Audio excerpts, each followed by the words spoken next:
یه زمین 820 متری به دست ما رسیده، داخلش یه ویلای 110 متری هم هست به صورت دوبلکس، سند تک برگ.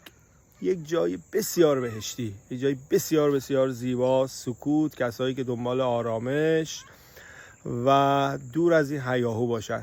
بریم با هم دیگه این ویدیو رو ببینیم، توضیحاتش هم تو کپشن حتما براتون می‌نویسم. دیدم این جای ایم صدای میدینی کی سر کلاشه پیلانه نقاش کلایه اوی برجان چی بگم تیره جگیلن چی بحاره چای بلن من تی شب دارم